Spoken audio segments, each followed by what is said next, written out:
শহরের বিভিন্ন রাস্তা ঘুরে দেখলেন কলকাতার মেয়র ফিরহাদ হাকিম। মানুষ সরাসরি মেয়রকে জানালেন তাদের নানান সমস্যার কথা। পুজোর আগে কলকাতার বিভিন্ন রাস্তা ঘুরে দেখলেন মেয়র ফিরহাদ হাকিম। মানুষ সরাসরি জানালেন কোথাও জল জমছে, কোথাও বড় গর্ত। মেয়র জানান অতিরিক্ত বর্ষণের কারণে রাস্তার পিচ দ্রুত ক্ষতিগ্রস্ত হচ্ছে। যে জায়গায় জল জমে সেখানকার পেভার ব্লক বসানো এবং কংক্রিটের উপর অংশ মেরামত করা হচ্ছে।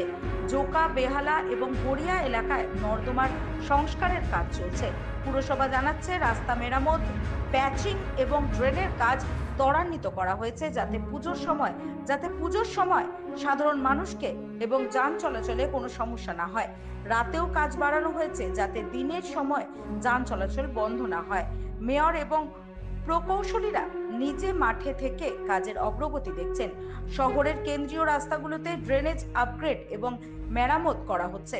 যেসব জায়গায় বড় গর্ত আছে সেগুলো দ্রুত প্যাচ করা হচ্ছে। পুরোপুরি চেষ্টা করা হচ্ছে পুজোর ভিড়ে রাজ্যবাসী যাতে নির্বিঘ্নে রাস্তা চলাচল করতে পারেন। এছাড়া শহরে আলো, সিগন্যাল এবং নিরাপত্তার ব্যবস্থা ঠিক আছে কিনা তাও যাচাই করা হচ্ছে। পুরসভা বলছে সব কাজ শেষ হলে রাস্তার অবস্থা আরো ভালো হবে এবং পুজোর সময় মানুষ নিরাপদে চলাফেরা করতে পারবে, ঠাকুর দর্শন করতে পারবে। নবান্ন